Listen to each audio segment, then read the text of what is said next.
एक जंगल में एक सेब का पेड़ था। वो पेड़ बहुत ही घमंडी था। वो किसी को भी अपनी डाली पर बैठने नहीं देता था।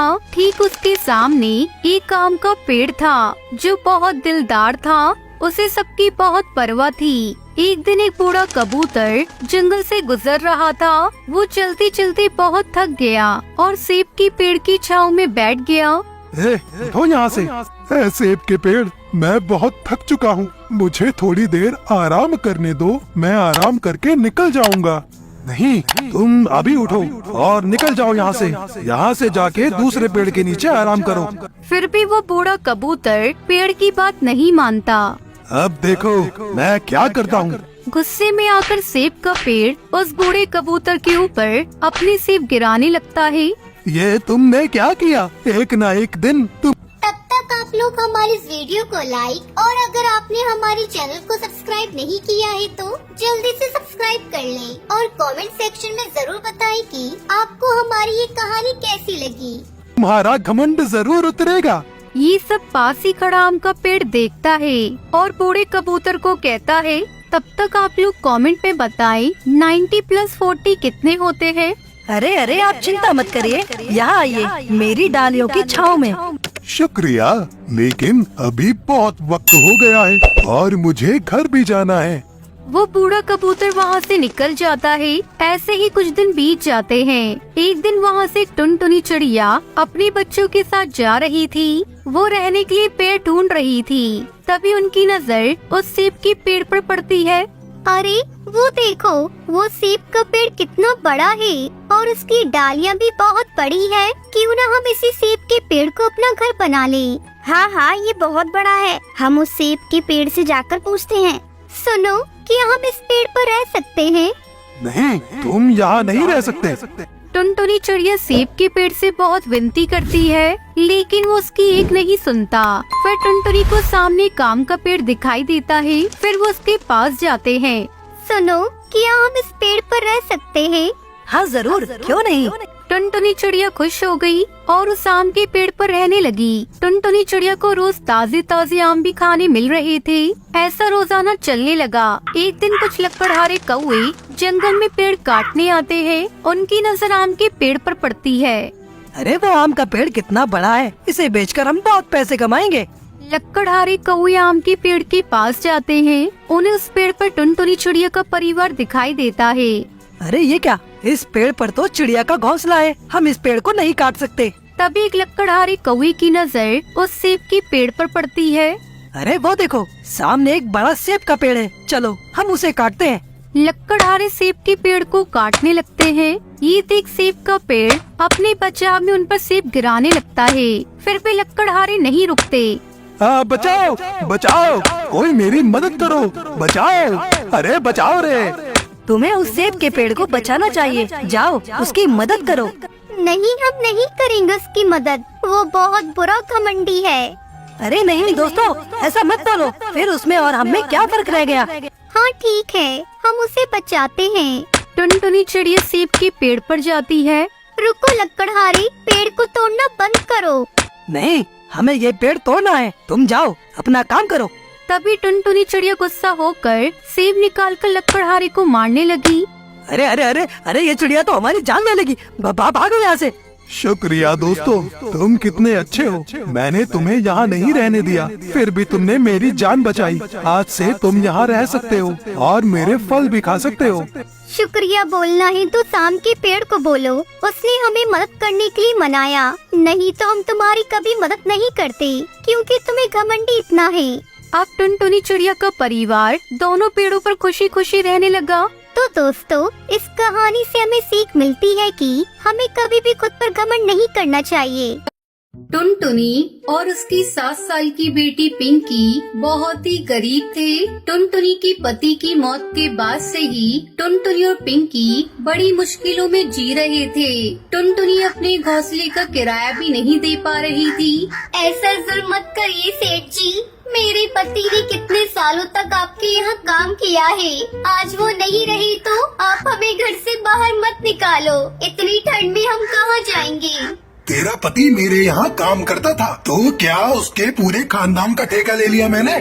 मैंने घोंसले किराए पर चढ़ाने के लिए बनाए, कोई धर्मशाला खोल कर नहीं रखी है। टुनटुनी गिड़गिड़ाने लगती है, लेकिन सेठ पर इसका कोई असर नहीं होता। वो अपने गुंडों से कहकर टुनटुनी के घर का सारा सामान घर से बाहर फेंकवा देता है। टुनटुनी और पिंकी कड़कड़ाती ठंड में बेघर हो गए थे। दूसरी तरफ सेठ जैसे ही घर पहुंचता है, उसकी बीवी उस पर गुस्सा करने लगती है। फिर अकेले आ गए, मैंने कहा था ना आज घर में नहीं घुसने दूंगी। अगर कोई नौकरानी नहीं लाए तो। पुरानी नौकरानी को काम छोड़े 2 दिन हो गए, तब से सारे काम मुझे ही करने पड़ रहे हैं। अरे भाग्यवान, बस आज के लिए माफ कर दो, कल पक्का मैं किसी को ले आऊंगा। हाँ रहने दो, अब मैं तुम्हारी बातों में नहीं आने वाली। इतने मजदूर काम करते हैं तुम्हारे यहाँ, किसी को भी कह दो पैसों के लालच में दौड़कर आ जाते हैं। लेकिन नहीं, मैं सब समझती हूँ तुम्हारी चालाकी। इतनी ठंड में मुझसे घर के काम करवा कर अपने पैसे बचाने की सोच रहे हो ना, लेकिन ऐसा होगा नहीं। साफ साफ कह देती हूँ, मैं कोई काम नहीं करने वाली।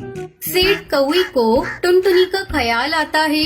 ऐसा नहीं था कि उसे टुनटुनी के लिए कोई हमदर्दी थी या फिर वो टुनटुनी की कोई मदद करना चाहता था, बल्कि वो तो टुनटुनी के रूप में एक सस्ती नौकरानी चाहता था। वो तुरंत अपनी लकड़ी गाड़ी लेकर टुनटुनी के पास गया। टुनटुनी पिंकी के साथ अभी भी सड़क किनारे बैठी हुई थी। दोनों ठंड से कांप रहे थे। सेठ को देखते ही टुनटुनी हाथ जोड़ते हुए बोली, सेठ जी रहम कीजिए, मैं वादा करती हूँ जल्द ही आपका किराया चुका दूंगी। आपने अगर मदद नहीं की तो इस ठंड में मैं और मेरी बेटी जिंदा नहीं रह पाएंगे। सेठ जी रहम कीजिए। रहम आ गया, इसलिए आया हूँ वापस। तुम दोनों चलो मेरे साथ। आज से तुम्हें मेरे घर के सारे काम करने होंगे। बदले में रहने के लिए जगह मिल जाएगी तुम दोनों को, और कुछ पैसे भी, ठीक है? लेकिन एक बात साफ साफ सुन लो, घर के सारे काम तुम दोनों को ही करने होंगे, बिना किसी नानुकुर के। अगर मंजूर है तो बोलो, वरना मैं किसी और को देखता हूँ। मैं करूँगी ना सेठ जी, मैं सारा काम करूँगी। आपका बहुत बहुत शुक्रिया। सेठ टुनटुनी और पिंकी को लेकर अपने घर पहुंचता है और सुंदरी कौवी को उनके बारे में बताता है, लेकिन सुंदरी खुश होने की बजाय और नाराज हो जाती है। हे भगवान, तुमसे नौकरानी लाने को कहा था, जिम्मेदारी नहीं, इसे रखोगे कहाँ? ऊपर से इसकी बेटी भी है। अरे तुम बिल्कुल भी चिंता मत करो, तुम तो जी भर के काम कराओ इन दोनों से। तुम्हें नहीं पता आजकल नौकरानियों के दिमाग कितने खराब हैं। और रही बात रहने की, तो वो अपने घोंसले के नीचे जो खोल है वहीं रह लेंगी दोनों। सुंदरी कौवी टुनटुनी को काम पर रखने के लिए मान जाती है और टुनटुनी को घर के नीचे पेड़ के खोल में रहने को कहती है। खोल को देखकर पिंकी टुनटुनी से कहती है, माँ यहाँ तो सिर्फ खोल है, दरवाजा तो है ही नहीं। हम यहाँ कैसे रहेंगे माँ? मैम साहब, हम दिन में तो यहाँ रह लेंगे, लेकिन रात को? एक तो मेरे पति ने तुम दोनों को यहाँ लाकर वैसे ही तुम पर एहसान किया है, अब और क्या चाहिए? अपना कमरा दे दूं तुम्हें? रहना है तो यहीं पर रहो, वरना जा सकती हो दोनों। नहीं मैम साहब, हम रह लेंगे यहीं पर। बस अगर जमीन पर कुछ बिछाने के लिए और रात को ओढ़ने के लिए कुछ मिल जाता तो बड़ी मेहरबानी होगी। क्या मुसीबत है, रुको यहीं पर। सुंदरी कौवी कुछ ही देर में एक फटी पुरानी चादर लेकर वापस आ जाती है और उस चादर को वो टुनटुनी को देते हुए कहती है, ये लो, इसी से काम चलाओ। चाहो तो बिछाओ, चाहो तो ओढ़ लो। अब मुझे डिस्टर्ब मत करना, मैं सोने जा रही हूँ। सुबह मेरे उठने से पहले चाय और नाश्ता तैयार हो जाना चाहिए, समझी? सुंदरी अपने घोंसले में जाकर आराम से सो जाती है। टुनटुनी उस चादर से पिंकी को अच्छी तरह लपेट देती है और खुद ऐसे ही जमीन पर लेट जाती है। दिसंबर की उस ठंडी रात में टुनटुनी और पिंकी का बुरा हाल था। खोल में हर तरफ से ठंडी हवा आ रही थी। फिर अगले दिन, अरे महारानी, अब तक सो रही है? तुझे रात को ही कहा था ना, मेरे उठने से पहले चाय नाश्ता तैयार हो जाना चाहिए। वो माफ कर दीजिए मैम साहब, रात भर ठंड के मारे नींद नहीं आई। सुबह जैसे ही धूप आई तो आंख लग गई। मैं बस अभी करती हूँ सब कुछ। टुनटुनी उठकर तुरंत घर के कामों में लग जाती है। सुंदरी कौवी जितनी जुबान से कड़वी थी, उतनी ही दिल से भी कठोर थी। वो अपनी बेटी को पिंकी से बात तक नहीं करने देती थी। साथ साथ ही टुनटुनी और पिंकी को घर का बचा कुचा खाने को ही देती थी। उसे अपनी अमीरी पर बहुत घमंड था। टुनटुनी अभी तक ये बर्तन नहीं धोए, तू क्या कर रही है सुबह से? मैम साहब, अभी झाड़ू पोछा करके निपटी हूँ। वैसे सुबह तो बर्तन धोए थे मैंने। तो तुझे क्या लगता है मुफ्त की रोटी तोड़ने लाए हैं तुझे यहाँ पर? ये तेरी पिंकी सारा दिन बैठी रहती है, इसे क्यों नहीं कहती काम करने को? मैम साहब, पिंकी अभी बच्ची है, उसे रहने दीजिए, मैं करती हूँ ना। हाँ, और हम बैठे रहे तेरे इंतजार में कि कब बर्तन धुलेंगे और कब हम खाएंगे। साफ साफ सुन ले टुनटुनी, ये नवाबी मेरे सामने तो चलेगी नहीं। जब तू घर के दूसरे काम करती है तब तक इस पिंकी को बर्तन धोने में लगाया कर। ऐसे ही पूरा 1 महीना गुजर गया। टुनटुनी ने सेठ से जब अपने काम के पैसे मांगे तो सेठ गुस्से से बोला, तुझे रहने की जगह दी है, खाने को भी देते हैं, अब पैसे क्यों चाहिए तुझे?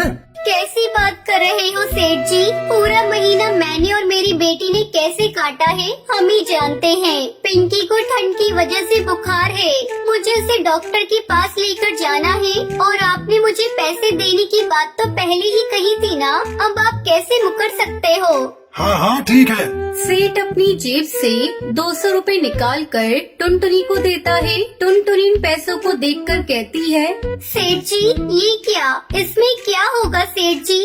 वो मुझे नहीं पता, मैं बस इतना ही दे सकता हूँ। वैसे भी मैंने तुझ पर एहसान किया है। क्या एहसान किया है आपने मुझ पर? मैं और मेरी बेटी रात भर ठंड में ठिठुरते रहते हैं। आप और आपका परिवार क्या जाने ठंड क्या होती है। भगवान सब देख रहा है सेठ जी, इतने कठोर भी मत बनो। तेरी हिम्मत कैसे हुई मुझसे इस तरह बात करने की? निकल अभी मेरे घर से। हाँ हाँ जा रही हूँ, वैसे भी यहाँ रहना कौन चाहता है। पर सेठ जी फिर कभी किसी पर ऐसे एहसान मत करना जैसा मुझ पर किया आपने। टुनटुनी गुस्से में पिंकी को लेकर वहाँ से चली जाती है। कुछ दिन बाद सेठ अपने पूरे परिवार के साथ घूमने निकलता है। वापस आते आते अंधेरा होने लगता है। उनकी लकड़ी गाड़ी अचानक खराब हो जाती है। अरे क्या हो गया, गाड़ी क्यों रोक दी? रात होने वाली है और ये जगह भी कितनी सुनसान है। अरे भाग्यवान, रोकी नहीं, खराब हो गई है। सेठ गाड़ी से बाहर निकलकर गाड़ी ठीक करने लगता है, पर गाड़ी ठीक नहीं होती। सेठ का घर वहाँ से काफी दूर था। वो धीरे धीरे अपने घर की तरफ पैदल बढ़ने लगते हैं, लेकिन ठंडी हवा उन्हें आगे बढ़ने से रोक रही थी। कितनी ठंड है, मेरे तो पैर ही जम गए। सुनो जी, कुछ तो करो, बेटी का ठंड से बुरा हाल हो रहा है। हाँ, इससे पहले कभी ठंड का पता ही नहीं चला। घर में हीटर था तो पता नहीं था कि ठंड क्या होती है, पर मैं करूँ भी तो क्या करूँ। सेठ और सुंदरी हार मानकर एक जगह बैठ गए और भगवान को याद करने लगे। इतने में उन्हें कुछ दूर से एक रोशनी आती हुई दिखाई दी। वो टुनटुनी थी जो हाथ में लालटेन लिए उनकी तरफ बढ़ रही थी। टुनटुनी को देखते ही सुंदरी चौंकते हुए बोली, अरे टुनटुनी, तुम यहाँ? मैं यही पास वाली फैक्ट्री में मजदूरी करती हूँ। यहाँ पास ही में मेरी झोपड़ी है, आप सब जल्दी मेरे साथ चलिए, यहाँ बहुत ठंड है। टुनटुनी उन सभी को अपनी झोपड़ी में लेकर जाती है और ओढ़ने के लिए एक मोटा कंबल देती है। सेठ और सुंदरी बहुत शर्म